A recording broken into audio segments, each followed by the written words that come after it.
তো বেরিয়ে পড়লাম বোনের বাড়ির উদ্দেশ্যে। আমরা লাগেজ গোছানো হয়ে গেছে, এবার বেরিয়ে পড়েছি ঘর থেকে।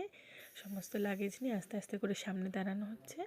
এই যে মেয়েও রেডি, মেয়ের কাঁধে ব্যাগ, সবাই খুব খুশি। এবার উঠে গেছি আমরা ব্যাটারি কারে সমস্ত লাগেজ নিয়ে। মা এবার ঘড়ি আটকাচ্ছে, খুব চিন্তা যে ট্রেনটা পাবো নাকি। অ্যাকচুয়ালি আমরা অশোকনগর থেকে হাবড়া লোকালটা ধরবো, ওই হাবড়াটি আবার ব্যাক করে শিয়ালদা যাবে। যদি অশোকনগর থেকে উঠতে না পারি, আমাদের এত লাগেজ নিয়ে ওপাশ থেকে ট্রেনে ওঠা চাপ, আর বসার সিটটাও পাবো না। এখন স্কুলের ছুটির টাইম। তো ওই দেখো লাগেজ নিয়ে কাকু একদম টানা করে ধুমের মতো করে চালাচ্ছে। ওই যে পিছনে দিদি মেয়েকে নিয়ে আসছে। মেয়ের বসার জায়গা ছিল না, তো সামনে টোটো দাদার সামনে ও বসবে না, তো মেয়ে পিছনে, আমরা এগোচ্ছি খুব স্পিডে। দাদারা আমাকে নিয়ে যাচ্ছে। তো মা বলছে একটু সেজে গুজেও বেরোতে পারলাম না একটু তাড়াহুড়ো করলে। তো অবশেষে আমরা স্টেশনে এসে পৌঁছেছি। স্টেশনে এসে সবাই আমরা ওয়েট করছি কখন ট্রেনটা আসবে। শুনলাম ট্রেনটা 10 মিনিট নাকি লেট করেছে। তো অপেক্ষায় করে আছি কখন আমাদের অ্যানাউন্সমেন্ট হবে আর কখন ট্রেনটা আসবে। তো 4টে বেজে গেছে, দেখো স্টেশন একদমই ফাঁকা। এদিকে স্টেশনে এখানে ভিড়টা তেমন হয় না, এখন ওদিকে যাওয়ার ভিড় হবে।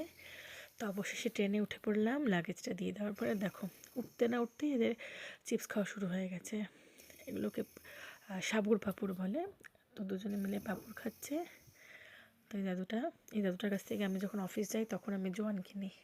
তো আজকে উনি দাঁড়িয়েছিলেন, তো আমি বললাম আজকে আমি আর কিনবো না, তুমি যাও। তো মা আর মেয়ে দুজনে খাচ্ছে, আমাকে একটা অফার করলো না যে খা। দুজনের মতো খাচ্ছে, আমাকে একবার বললো না, আমিও চাইলাম না। তো চলছে ট্রেন। এখন আমাদের গন্তব্য শিয়ালদা স্টেশন। শিয়ালদা স্টেশন থেকে ওখানে আমাদের কাঞ্চনকন্যা 8:30 কাঞ্চনকন্যা। তো এবার আমরা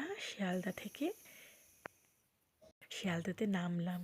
নেমে আমরা বসেছি। এত আমাদের লাকটা ভালো ছিল, আমাদের 9 নম্বরে দিয়েছিল ট্রেনটা, আর আমরা 11তে এসে পৌঁছেছি। খুব চিন্তায় ছিলাম যে ওদিকে 1-2 যদি দেয় তো অনেকটা লাগেজ ছিল, আর যদি বনগাঁ লোকাল দেয় খুব চাপের ব্যাপার। এত ভিড় টাইম এখন, মানে সবাই অফিস ফেরত, আর বনগাঁ লোকাল মানে তোমরা সবাই জানো কীরকম ভিড় হয়।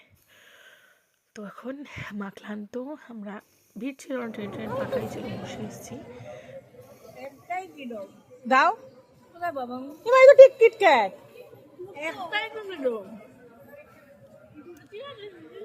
আর আমার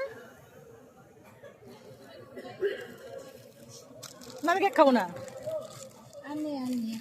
আমি খাবো না ওগুলো। যাই হোক, আমাকে তো দিল না অগত্যা আমি লেবু চা খেলাম। লেবু চাটা কিন্তু খুব সুন্দর হয়েছিল, ঠান্ডা ঠান্ডা ওয়েদারে মুখে লেবু চা দিয়ে। ব্যাস ওয়েট করছি।